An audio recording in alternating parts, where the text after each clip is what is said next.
The rain hammered against the museum windows so hard that Bethany Dalton wondered if the glass might shatter. But she kept her focus on the ancient textile spread across the conservation table, her gloved hands steady as she worked to restore a fragment of 16th-century tapestry that had survived wars and floods, only to nearly be destroyed by improper storage. She had been working at the Metropolitan Heritage Museum for 3 years now, and while the pay was modest and the hours long, there was something deeply satisfying about bringing beauty back to life, about connecting the present to the past through careful, patient work.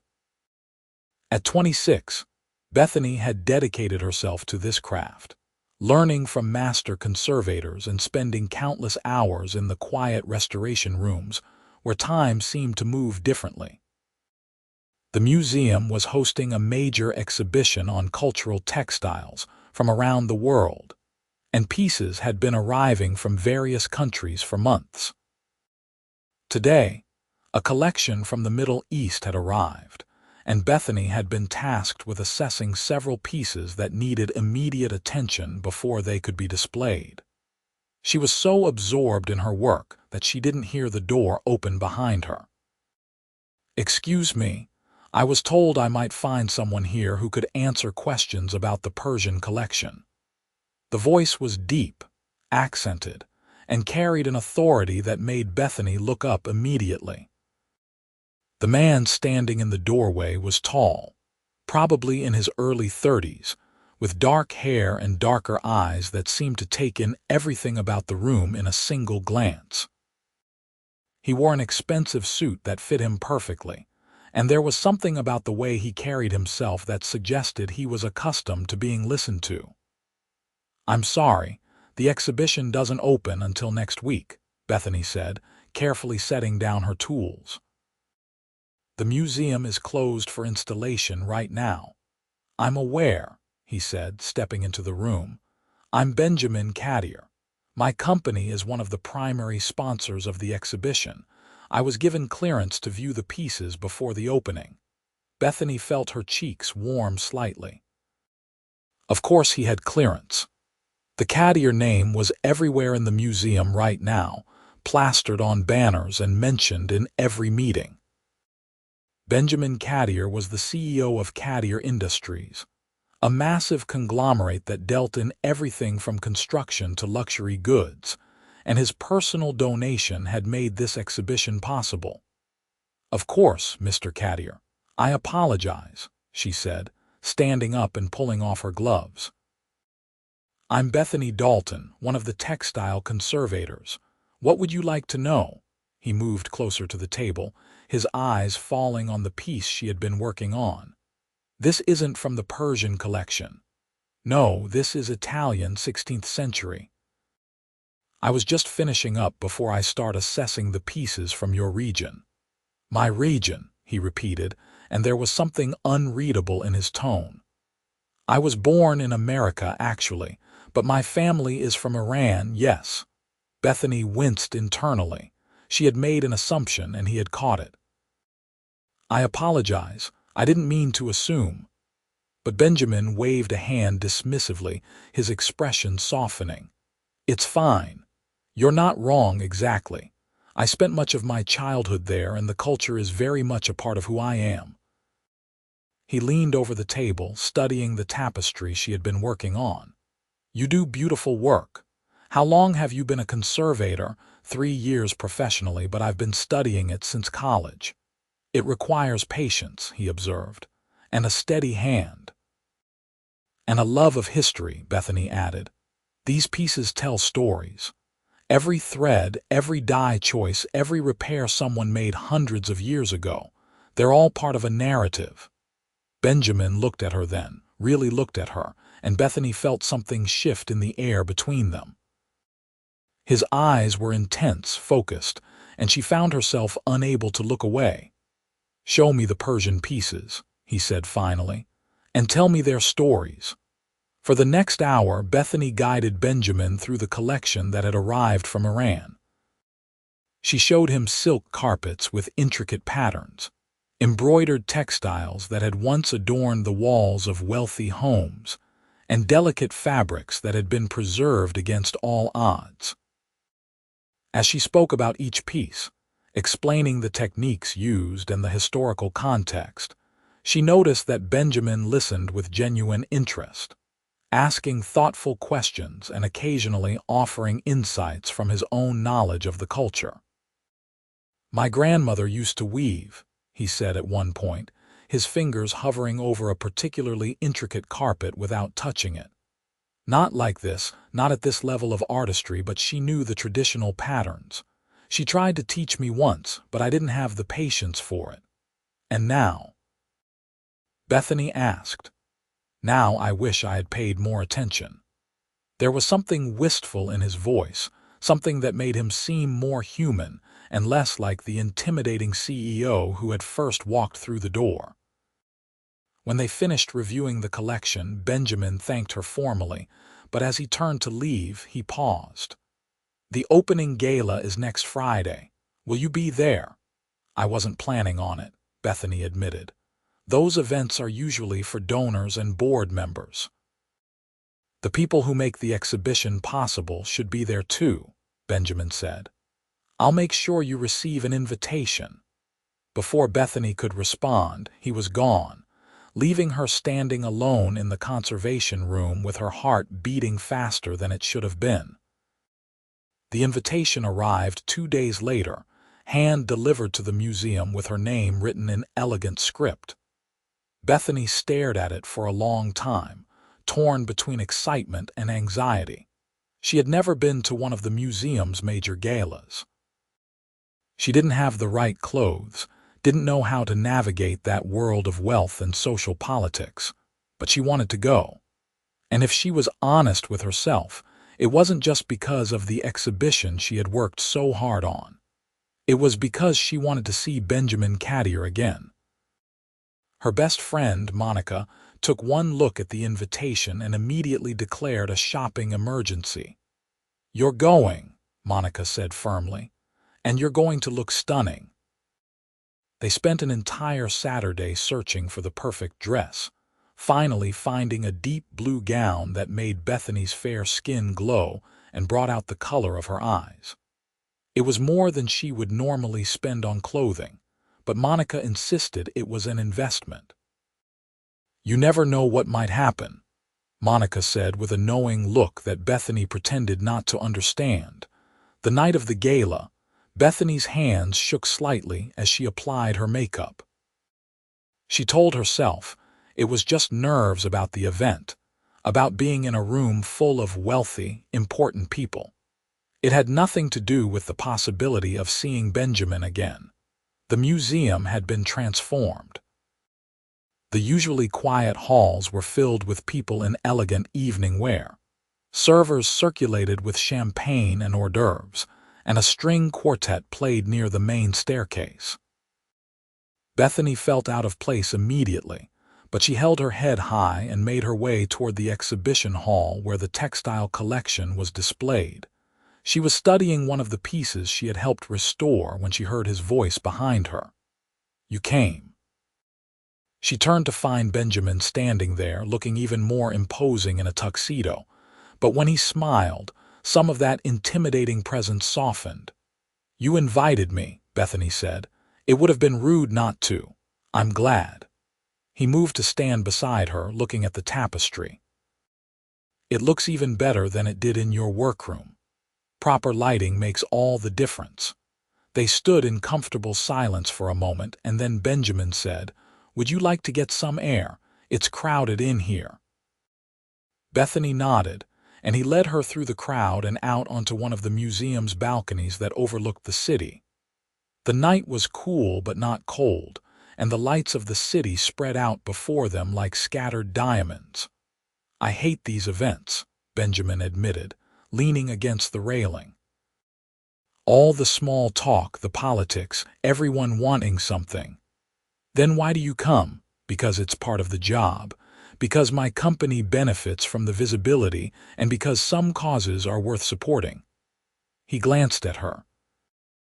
But it's exhausting pretending to care about conversations that don't matter. What conversations do matter to you? Bethany asked. Benjamin considered the question. Real ones. Conversations about things that have meaning, like the work you do bringing history back to life. That matters. It doesn't make millions of dollars, though, Bethany said with a slight smile. No, Benjamin agreed. But money isn't the only measure of value. That's an interesting thing for a CEO to say. My father wouldn't agree with you. There was an edge to his voice now. He built the company from nothing, came to this country with barely anything and turned himself into a success story. For him, financial achievement is everything. And for you, Benjamin was quiet for a long moment. I'm still figuring that out. They talked for over an hour on that balcony, about everything and nothing. Benjamin told her about growing up between two cultures, never quite fitting into either. About the pressure to take over the family business when all he had wanted was to study architecture. About his mother, who had died when he was 20, and how that loss had changed everything. Bethany shared her own stories. About growing up in a working-class family where choosing art conservation as a career had been seen as impractical. About her parents, who loved her but didn't understand her passion for old textiles and historical preservation. About the satisfaction she found in her work, even when it went unrecognized. You're easy to talk to, Benjamin said at one point, and there was surprise in his voice, as if he hadn't expected that. So are you, Bethany replied honestly. When they finally returned to the gala, the evening was winding down. Benjamin walked her to the coat check, and as Bethany prepared to leave, he said, I'd like to see you again. Outside of the museum, I mean. Bethany's heart jumped. I'd like that too. Dinner, tomorrow night, she agreed. He took her number, and as Bethany rode home in a taxi, she couldn't stop smiling. She told herself not to get too excited, that one dinner didn't mean anything. But she couldn't help the flutter of hope in her chest. Benjamin picked her up the next evening in a car that probably cost more than Bethany made in several years. She had dressed more casually this time, in a simple dress and cardigan, and she was relieved when Benjamin appeared in slacks and a button-down shirt rather than a suit. The restaurant he took her to was intimate and quiet, the kind of place that didn't advertise because it didn't need to. The food was exquisite, but Bethany barely tasted it. She was too focused on Benjamin, on the way his face animated when he talked about something that interested him, on the way he listened when she spoke, giving her his complete attention. Tell me about your family, Bethany said over dessert. You mentioned your father built the company. Is he still involved? Benjamin nodded. Very much so. He's chairman of the board, and even though I'm CEO, he still makes his opinions known. Loudly. You don't get along. We get along, Benjamin said carefully, but we don't see eye to eye on many things. He's very traditional, very focused on maintaining our cultural identity and keeping the family business in the family. He has specific ideas about how I should live my life. What kind of ideas? Benjamin met her eyes. He wants me to marry a woman from our community. Someone whose family he approves of, someone who understands our culture and traditions. Bethany felt her stomach drop slightly. Have you found someone like that? No, Benjamin's voice was firm, because I don't want to marry someone just because she checks boxes on my father's list. I want to marry someone I actually care about. The word marry hanging in the air between them felt significant, even though they had only just started getting to know each other. Bethany took a sip of her wine, trying to calm her racing thoughts. What about your parents? Benjamin asked, smoothly changing the subject. What do they think of your work? They're proud, I think, Bethany said. But they worry. They wanted me to be a teacher or a nurse, something more stable and practical. Art conservation seems frivolous to them. It's not frivolous, Benjamin said. You're preserving history, maintaining connections to the past. That's important work. The way he said it, with such conviction, made Bethany's chest feel warm. They dated for the next 2 months, and Bethany found herself falling harder than she had ever fallen for anyone. Benjamin was different from what she had expected. Yes, he was wealthy and powerful, but he was also thoughtful and curious and surprisingly vulnerable when he let his guard down. He took her to art galleries and concerts, to small restaurants in neighborhoods she had never explored. But her favorite times were the quiet evenings they spent together, walking through the city or sitting in his apartment talking about everything under the sun. Benjamin's apartment was stunning, a penthouse with floor-to-ceiling windows that offered breathtaking views of the city. But what struck Bethany most was the library, a room filled with books on architecture, history, and art. "This is what you would have studied?" she asked, running her fingers along the spines of architecture books. "If you hadn't taken over the company." "Yes," Benjamin said, coming to stand beside her. "I wanted to design buildings, create spaces that would last for generations." "You still could," Bethany suggested. "Who says you can't do both?" Benjamin looked at her with an expression she couldn't quite read. "No one has ever suggested that before." "Well, maybe they should have." He kissed her then, soft and sweet, and Bethany felt herself melting into him. They had been taking things slowly, both of them careful, but this kiss felt different. It felt like a promise. As their relationship deepened, Bethany began to notice small signs of tension in Benjamin. Phone calls with his father that left him irritable and distant, mentions of family obligations that he seemed to dread. She didn't push, knowing he would talk when he was ready. The conversation came on a rainy Sunday afternoon. They were in Benjamin's apartment, curled up on the couch, when his phone rang. He looked at the screen and sighed. "I have to take this. It's my father." He moved into another room, but Bethany could hear the rise and fall of voices, Benjamin speaking in Farsi. She couldn't understand the words, but she understood the tone. Frustrated, defensive, weary. When he returned, his expression was stormy. "Everything okay?" Bethany asked carefully. Benjamin sat down heavily beside her. "My father is coming to visit next month. He wants to meet the woman his friend's cousin has been telling him about. Apparently, she's perfect for me. Educated, from a good family, properly raised in our traditions." Bethany felt her heart sink. "What did you tell him?" "That I'm not interested, that I'm seeing someone." Benjamin took her hand. "He didn't take it well." "Did you tell him about me?" "I mentioned I was in a relationship. He asked if you were Persian. When I said no, he said it couldn't be serious then." The words stung, even though Bethany knew they shouldn't. She had known this would be complicated, but knowing and experiencing were different things. "Is it?" she asked quietly. "Serious, I mean." Benjamin turned to face her fully, his dark eyes intense. "Yes, Bethany, I'm in love with you." The words hung in the air between them, precious and fragile. Bethany felt tears prick at her eyes. "I love you too," she whispered. He kissed her then, deeply and thoroughly, and for a while the complications didn't matter, but reality had a way of intruding. Over the next few weeks, the tension between Benjamin and his father grew. There were more phone calls, more arguments. Benjamin's father, Darius Qadir, was apparently furious that his son was refusing to meet the woman he had chosen. "He's threatening to come early," Benjamin told Bethany one evening, "to meet you and assess the situation," as he put it. "Maybe that's good," Bethany suggested, even though the thought terrified her. "Maybe if he meets me, he'll understand." Benjamin looked doubtful. "You don't know my father. He's incredibly stubborn, and he has very fixed ideas about how things should be."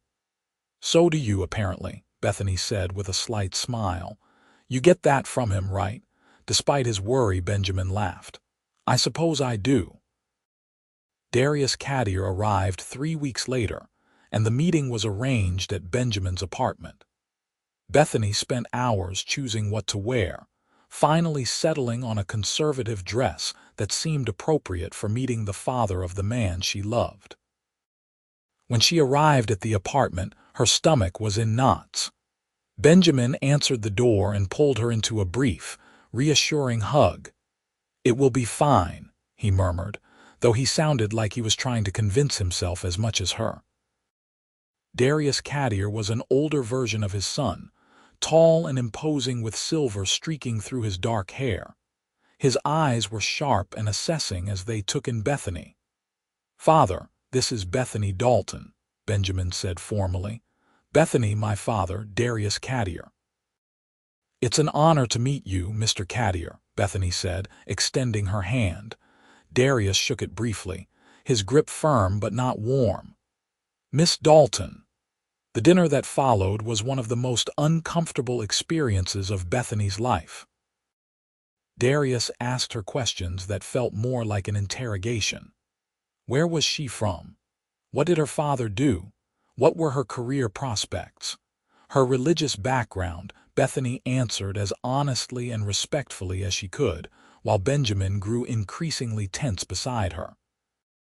"You work at a museum," Darius said at one point, making it sound like an accusation. "That must be financially challenging." "I make enough to support myself," Bethany replied evenly, "and I love my work." "Love," Darius repeated as if the word was unfamiliar. "Benjamin is the CEO of a company worth billions of dollars. The woman by his side needs to understand the responsibilities that come with that position." "Father," Benjamin said, his voice low and warning. "I'm simply being practical," Darius continued. "Miss Dalton, do you understand Persian culture? Do you speak Farsi? Do you know our traditions, our expectations?" "I'm willing to learn," Bethany said, fighting to keep her voice steady. "Learning is not the same as living it," Darius said. "Benjamin needs someone who understands where he comes from, who can help him maintain connections to his heritage." "I can do that while also being with someone I love," Benjamin interjected, his patience clearly wearing thin. Darius turned to his son, speaking rapidly in Farsi. Benjamin responded in kind, their voices rising. Bethany sat there feeling helpless, unable to understand the words but understanding perfectly that this was not going well. Finally, Darius stood. "I think I have seen enough. Benjamin, we will speak tomorrow."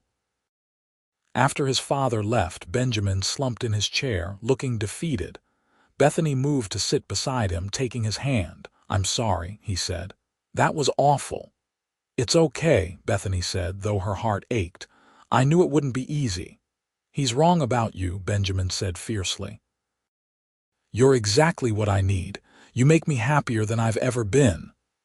"But I'm not what he wants for you," Bethany said quietly. Benjamin pulled her close. "I don't care what he wants. I care about what I want, and I want you." But the situation with his father cast a shadow over their relationship. Benjamin became more stressed, dealing with pressure from his family and complications at work.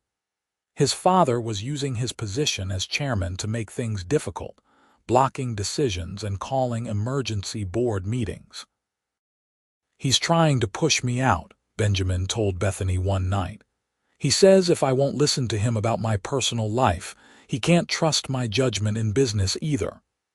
"That's not fair," Bethany said. "No, it's not, but he has the power to do it." Benjamin ran his hands through his hair in frustration. "I've given everything to that company. I've worked 80-hour weeks, sacrificed my own dreams, done everything he asked. And now he's threatening to take it all away because I won't marry the woman he chose." Bethany felt tears burning in her eyes. "Maybe we should take a break. Give you time to sort things out with your family." "No," Benjamin's response was immediate and firm. "That's what he wants. He thinks if he makes things difficult enough, I'll give up on us. I won't." "But Benjamin, your company, your family, Your heritage, those things are important. I don't want to be the reason you lose them." "You're not the reason," Benjamin said, cupping her face in his hands. "His stubbornness is the reason. His refusal to accept that I have the right to make my own choices is the reason." They held each other that night, and Bethany tried to be strong, but she couldn't shake the feeling that they were fighting a losing battle. The situation came to a head 2 weeks later. Benjamin called her late on a Thursday night, his voice tight with anger. "There's an emergency board meeting tomorrow. My father has called for a vote of no confidence. He's trying to remove me as CEO." Bethany felt sick. "Can he do that? If he gets enough board members on his side, yes. And he's been working on them for weeks." "What are you going to do?" "Fight," Benjamin said simply. "I'm going to fight for what's mine." The next day was one of the longest of Bethany's life. She tried to work but couldn't focus, checking her phone constantly for updates. Finally, late in the afternoon, Benjamin called. "I won," he said, and he sounded exhausted. "Barely. Enough board members sided with me to block the vote." "Oh, thank God," Bethany breathed. "But it cost me," Benjamin continued. "I had to promise my father that I would at least meet with the woman he wants me to marry. Give her a chance," he said. Bethany felt her world tilt. "What?" "I had to, Bethany. It was the only way to get him to back down, but it doesn't mean anything. I'm going to meet her, make it clear I'm not interested, and that will be the end of it." "You don't know that," Bethany said, her voice small. "What if she's perfect? What if she's everything your family wants?" "She's not you," Benjamin said firmly. "That's all that matters." But Bethany couldn't shake her unease. Over the next few days, as Benjamin prepared for this meeting, she found herself withdrawing slightly, protecting her heart against what felt like an inevitable hurt. The meeting was scheduled for a Saturday evening. Bethany spent the day trying not to think about it, but when evening came and she hadn't heard from Benjamin, she began to worry. She called him twice, but the calls went to voicemail. Finally, at nearly 10 o'clock, her phone rang. "Bethany." Benjamin's voice sounded strange. "Can I come over?" "We need to talk." Those 4 words, "we need to talk," they sent ice through Bethany's veins. "Of course," she managed to say. He arrived 20 minutes later, looking exhausted and troubled. They sat on her small couch, and Bethany braced herself for heartbreak. "The woman my father wanted me to meet is named Yasmin," Benjamin began. "She's educated, accomplished, beautiful. Everything he said she was." Bethany felt her eyes start to burn, but she forced herself to listen. "And she was also completely uninterested in me," Benjamin continued, and now there was a hint of amusement in his voice. "Because she's in love with someone else. A man her family doesn't approve of, actually." Bethany looked up in surprise. "What?" "We spent the evening commiserating," Benjamin said. "She's being pressured by her family the same way I am. She met with me to placate her parents, and I met with her to placate mine. We both agreed the whole thing was ridiculous." "So you didn't fall in love with her?" The question came out smaller than Bethany intended. Benjamin moved closer, taking her hands. "Bethany, I could meet 1,000 women and none of them would be you. None of them would make me feel the way you do. None of them would make me want to be better, to fight harder, to build a life worth living." Tears were running down Bethany's face now, but they were tears of relief. "There's more," Benjamin said. "Yasmin gave me an idea. She said her boyfriend proposed to her, and even though her family doesn't approve, she's going to say yes. She said sometimes you have to choose your own happiness, even if it disappoints people you love." He shifted, getting down on one knee, and Bethany's heart stopped. "I don't have a ring yet," Benjamin said. "I wanted to do this properly, pick something out together, but I can't wait any longer. Bethany Dalton, will you marry me?" "Yes," Bethany whispered. "Yes, of course, yes." He stood, pulling her into his arms and kissing her deeply. When they finally broke apart, both of them were crying. "What about your father?" Bethany asked. "What about your family?" "I'm hoping they'll come around," Benjamin said. "But if they don't, I have to accept that. I love them, but I can't live my life according to their expectations. I have to live it according to my own heart. And my heart chose you." They spent the next week in a happy bubble, choosing a ring together and making plans. Benjamin wanted to get married soon, not wanting to wait. Bethany agreed, though she worried about both of their families' reactions. Benjamin called his father to tell him about the engagement. The conversation, by Benjamin's account, did not go well. Darius was furious, accusing his son of throwing away his heritage and disappointing the family. He refused to give his blessing and said he would not attend the wedding. Bethany's own parents were less dramatic but clearly uncertain. They met Benjamin and were polite but reserved, clearly overwhelmed by his wealth and status. Her mother pulled Bethany aside at one point and asked, "Are you sure about this, honey? He's from such a different world." "I'm sure, Mom," Bethany said firmly. "I love him. But what about his family? His father doesn't approve." "I can't control that," Bethany said. "I can only control my own choices, and I choose Benjamin." They set a wedding date for 3 months away, planning a small ceremony with just close friends. It wasn't how either of them had imagined getting married without family support, but they had each other, and that felt like enough. 2 weeks before the wedding, something unexpected happened. Bethany was working late at the museum when her phone rang from an unknown number. "Hello, Miss Dalton. This is Layla Qadir, Benjamin's aunt." Bethany's heart jumped. She had heard about Benjamin's aunt, his mother's sister, but they had never met. "Hello, Mrs. Qadir. Please call me Layla. I'm calling because I would like to meet you. Would you have time for coffee tomorrow?" Bethany agreed, curious and nervous. The next day, she met Layla at a small cafe near the museum.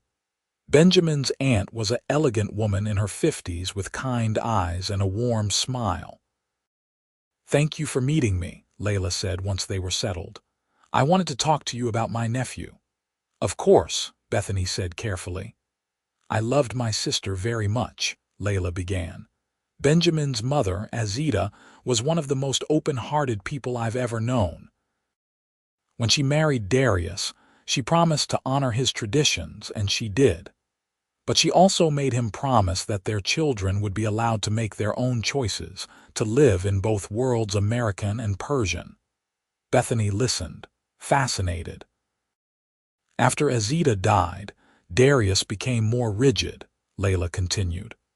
"I think it was his way of honoring her memory, holding on to their culture, but he forgot her other wish that Benjamin be allowed to choose his own path." "Why are you telling me this?" Bethany asked softly. "Because I want you to know that not all of Benjamin's family feels the way Darius does. I have met with my nephew several times since he announced your engagement. I've seen how he talks about you, how happy he is. I haven't seen him this happy since before his mother died." Tears pricked at Bethany's eyes. "I wanted to meet you for myself," Layla continued, "to see the woman who brought light back into his life. And I have to say, I understand why he loves you." "Thank you," Bethany whispered. "I'm going to talk to Darius," Layla said firmly. "I'm going to remind him of the promises he made to Azita. I can't guarantee he'll listen, but I have to try." They talked for over an hour, and when they parted, Layla hugged Bethany warmly. "Welcome to the family," she said, "whether my brother-in-law likes it or not." Bethany told Benjamin about the meeting that evening, and she saw hope flare in his eyes. "Aunt Layla is the only one who can really stand up to my father," he said. "If anyone can get through to him, she can." The week before the wedding, Benjamin's phone rang late one evening. He looked at the screen and went still. "It's my father," he said. Bethany nodded, her heart in her throat. Benjamin answered, speaking in English. "Hello, Father." She couldn't hear what was being said on the other end, but she watched Benjamin's face go through a series of expressions. surprise, disbelief, and finally, cautious hope. "Are you sure?" Benjamin asked. "You don't have to do this just because Aunt Layla pressured you." More conversation, and then Benjamin's eyes filled with tears. "Thank you," he said quietly. "That means more than you know." When he hung up, he turned to Bethany with a stunned expression. "He's coming to the wedding. He said Aunt Layla reminded him of some things he had forgotten. He said he can't promise to understand our relationship right away, but he wants to try. For my mother's sake, and for mine." Bethany threw her arms around him, both of them crying now. It wasn't a complete reconciliation, but it was a start. The day before the wedding, Bethany's mother called with news of her own. "Your father and I have been talking," she said. "We know we haven't been as supportive as we should have been. We were worried about you marrying into such a different world. But seeing you so happy, seeing how Benjamin looks at you well, we realize that love is what matters. We're proud of you, honey, and we're excited to welcome Benjamin into our family." Bethany cried again, overwhelmed by emotion and gratitude. The wedding was small and beautiful, held in a garden as autumn colors blazed around them. Benjamin wore a traditional Persian wedding outfit, and Bethany wore a white dress with subtle Persian-inspired embroidery that Layla had helped her choose. Both sets of parents were there, along with a handful of close friends. Darius Qadir was stiff and formal, but he was present, and that was what mattered. Bethany's parents were nervous but genuine in their welcome. When Benjamin and Bethany exchanged vows, speaking about love and partnership and building bridges between worlds, there were tears in many eyes. The reception afterward was a blend of both cultures. Persian music played alongside American classics. The food was a carefully curated mix of traditional dishes from both backgrounds. It wasn't perfect, but it was real and heartfelt. At one point in the evening, Bethany found herself standing next to Darius Qadir. They watched Benjamin talking animatedly with Bethany's father, the two men laughing about something. "He is happy," Darius said quietly. "I have not seen him this happy in many years." "He is," Bethany agreed, her heart full. Darius turned to look at her, his expression serious. "You understand that this will not always be easy, that there will be challenges, differences to navigate." "I understand," Bethany said.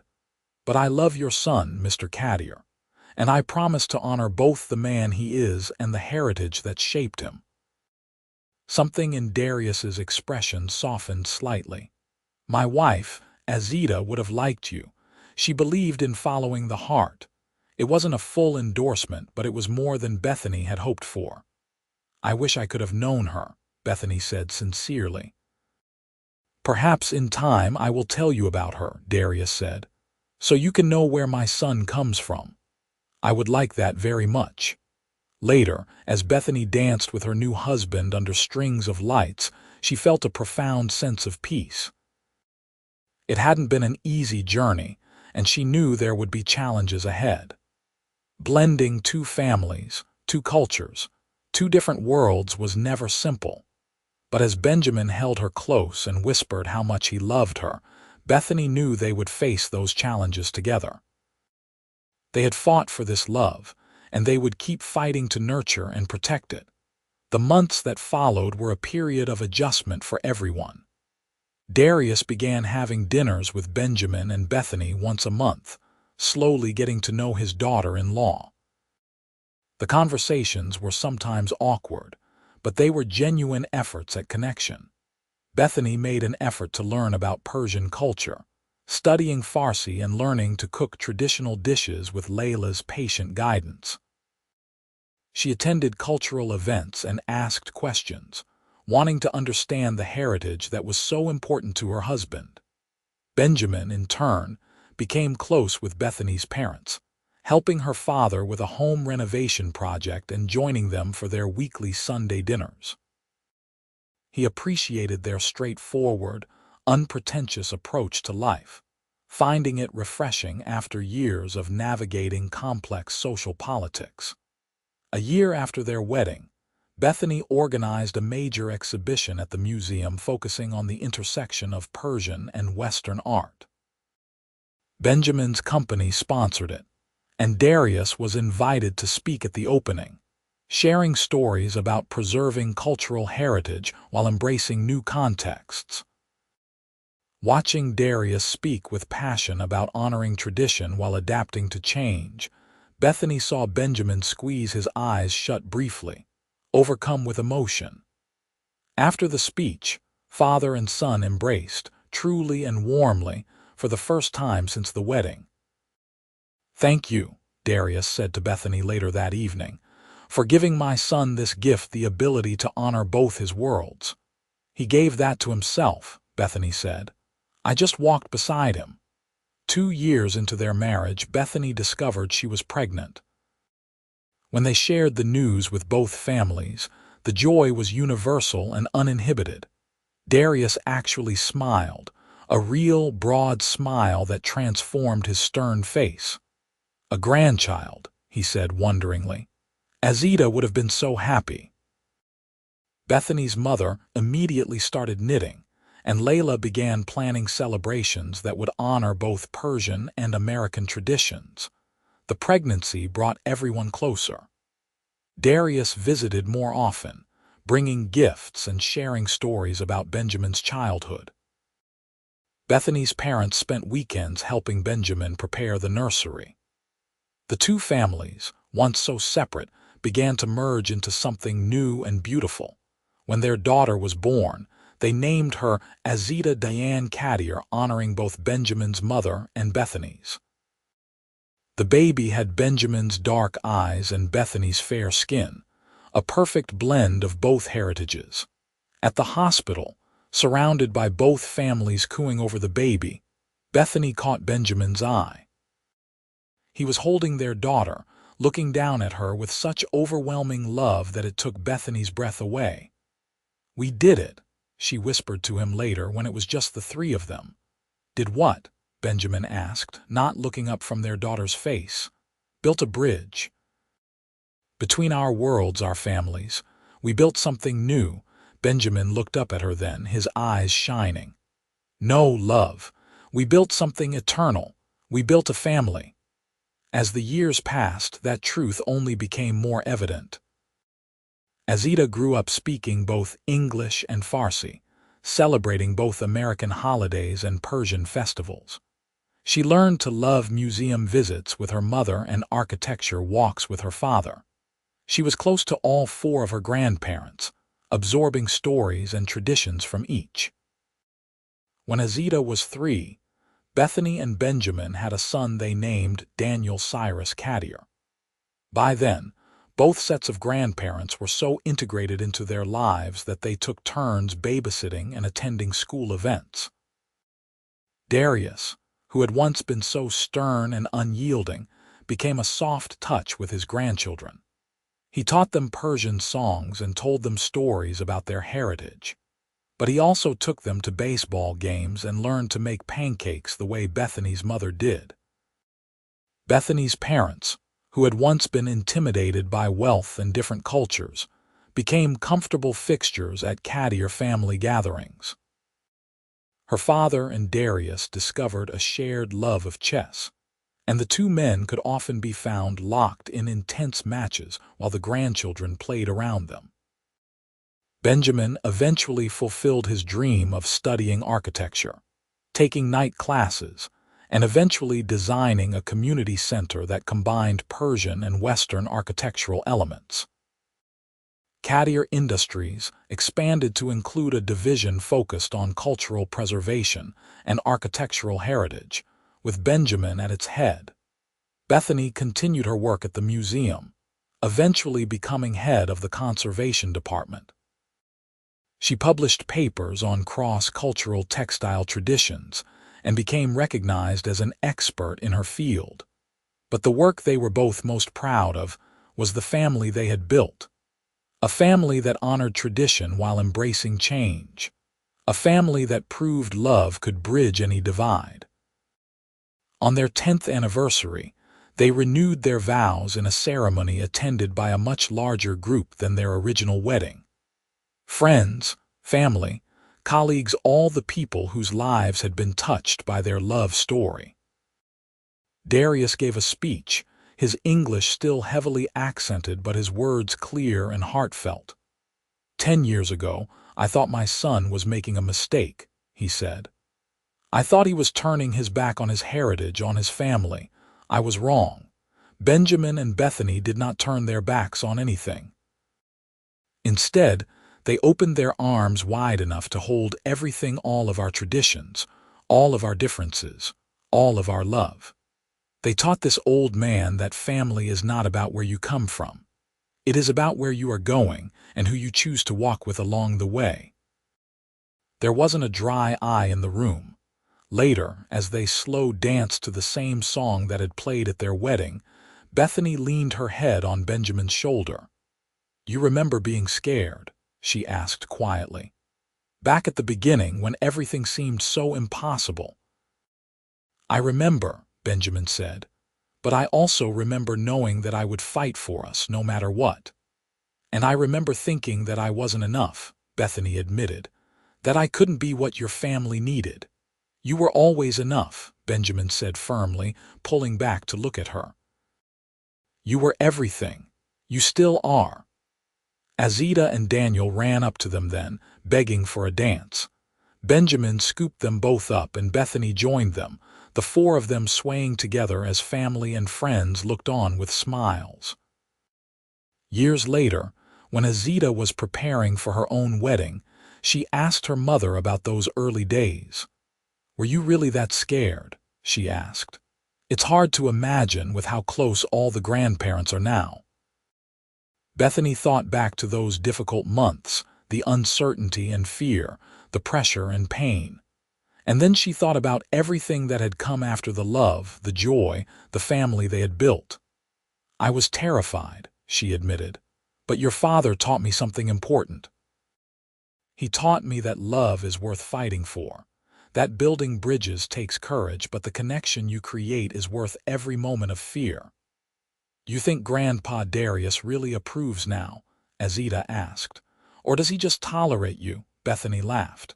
"Oh, he more than approves. Last week, he told me that I'm the best thing that ever happened to this family. And you know your grandfather, he doesn't say things he doesn't mean." It was true. Darius had become one of Bethany's strongest advocates. He had watched her raise his grandchildren with love and wisdom, had seen her honor his culture while maintaining her own identity. And somewhere along the way, his acceptance had turned to genuine affection and respect.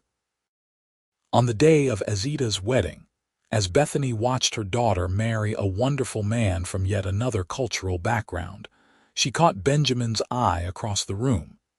He was standing with both their fathers, the three men laughing together at some shared joke.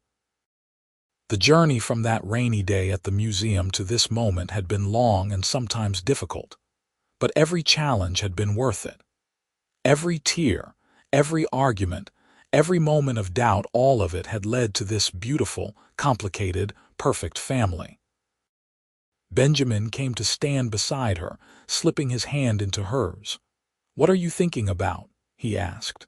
"About how far we've come," Bethany said. "About how that scared girl in the conservation lab never could have imagined all of this. And that stubborn CEO who walked in looking for answers never imagined he would find everything he needed," Benjamin added. They stood together, watching their daughter dance with her new husband while Daniel chatted animatedly with both sets of grandparents. Around them, two families that had once seemed irreconcilable had merged into one beautiful, messy, loving whole. "I love you," Bethany said, squeezing Benjamin's hand. "I love you too," he replied. "Always have, always will."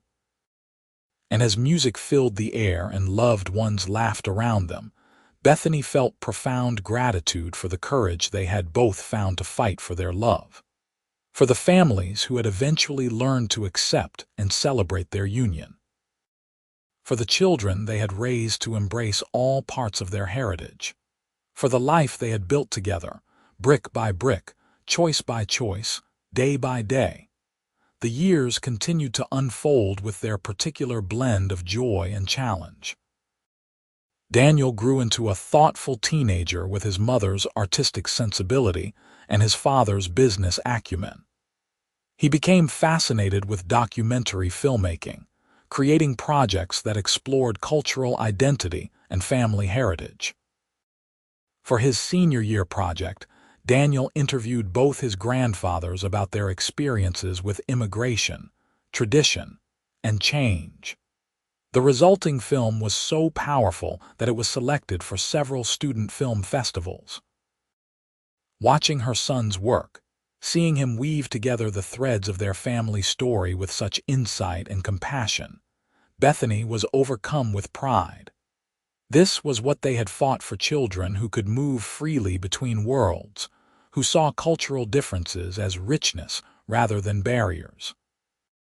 Benjamin's career continued to flourish. Under his leadership, Qadir Industries became known not just for its financial success, but for its commitment to cultural preservation and ethical business practices. He served on boards for several museums and arts organizations, using his influence to promote cross-cultural understanding. When Darius finally decided to fully retire, he did so with the confidence that his son had not only maintained the company he had built, but had expanded its mission in ways that honored the past while embracing the future. Bethany, too, reached new professional heights. Her work on cultural preservation led to speaking engagements around the world.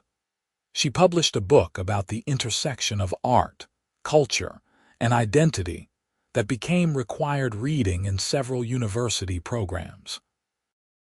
But the achievement she was most proud of was the mentorship program she started at the museum, designed to bring young people from diverse backgrounds into the field of art conservation.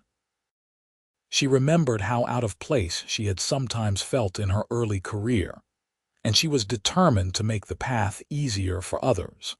On their 20th anniversary, Benjamin surprised Bethany with a trip to Iran.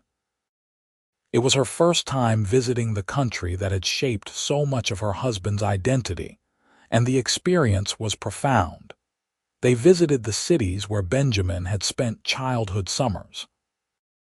They walked through markets filled with textiles that reminded Bethany of the pieces she had conserved years ago. They met distant relatives who welcomed Bethany with warmth and curiosity. Standing in a garden in Isfahan, surrounded by ancient Persian architecture, Bethany felt the final piece of understanding click into place. This was where part of Benjamin's soul lived, and now it was part of her story too. "Thank you for bringing me here," she told him as they watched the sunset paint the mosque tiles in shades of gold and blue. "Thank you for being willing to know all of me," Benjamin replied. "Every part, every history, every complication." When they returned home, they brought with them gifts for the whole family and stories to share. Darius was particularly moved by the photographs, spending hours looking at images of places he hadn't seen in years. "Perhaps we should all go together next time," he suggested. "The whole family. I could show the grandchildren where their heritage lives." And 2 years later, they did exactly that. 3 generations of Qadirs and Daltons traveling to Iran together, exploring history and culture, building new memories while honoring old ones. Azita was pregnant with her first child during that trip, and Bethany watched her daughter navigate the same questions she had once faced about how to raise a child across multiple cultural identities. But Azita had something Bethany hadn't: the example of parents who had successfully created a blended family, and grandparents from both sides who had learned to embrace difference. The baby, when she arrived, was named Azita Joy, carrying forward the name of her great-grandmother while also honoring the simple happiness her arrival brought. As Bethany held her first grandchild, with Benjamin beside her and both their families gathered around, she reflected on the full circle their story had traveled. From two people from different worlds who fell in love despite the obstacles, to a family that spanned cultures and generations, bound together by love and respect. The journey had not always been easy. There had been moments of deep hurt, of seemingly insurmountable obstacles, of wondering if love would be enough. But they had persevered, and in doing so, they had created something beautiful, a family that proved difference could be a strength, that love could build bridges, that choosing each other again and again could transform everything. Years later, when Bethany and Benjamin were in their 70s, they were invited to speak at a conference on multicultural families.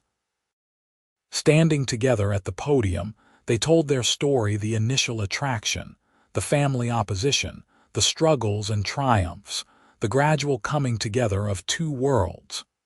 The secret, Benjamin told the audience, is that there is no secret. It takes work, communication, patience, and an absolute commitment to honoring both your partner and yourself. You cannot lose your identity in the relationship, but you also cannot demand that your partner lose theirs. And it takes family, Bethany added. We were lucky that our families eventually chose to support us, to open their hearts and minds. But even when that support was missing, we had each other. That has to be enough, especially at the beginning. After the talk, a young woman approached them, tears in her eyes. My boyfriend and I are from very different backgrounds, she said. Our families don't approve. Sometimes I wonder if we should just give up if it's too hard. Bethany took her hand. I won't tell you it will be easy because that would be a lie. But I will tell you that, if you truly love each other, and if you're both willing to fight for that love, it can be worth every difficulty. Look at what you can build, Benjamin added, gesturing to the photo on the screen behind them: 3 generations of their family, a beautiful mosaic of different faces and backgrounds, all smiling together. This is what love can create. The young woman smiled through her tears. Thank you. You've given me hope. As they left the conference that day, Bethany leaned on Benjamin's arm, grateful for the life they had built and the legacy they were leaving.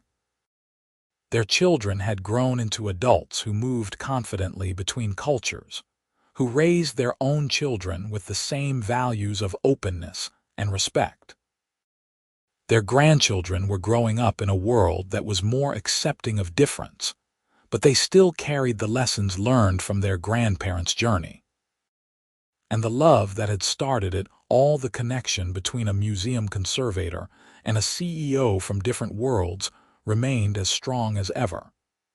It had been tested, challenged, and ultimately strengthened by everything they had faced together.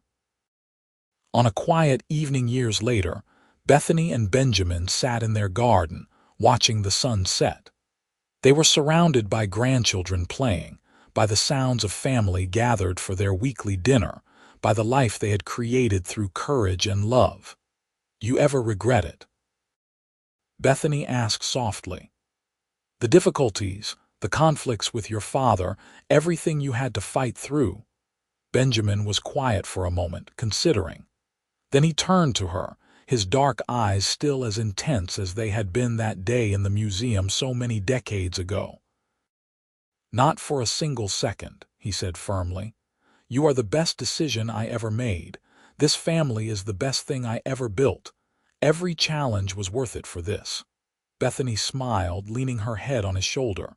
I love you, Benjamin Qadir. And I love you, Bethany Qadir, he replied. Today, tomorrow, and for all the days after that. As the evening deepened and family surrounded them, they sat together in perfect contentment. 2 people from different worlds who had found each other, fought for each other, and ultimately created a new world together. A world built on love, respect, patience, and the courage to choose connection over division.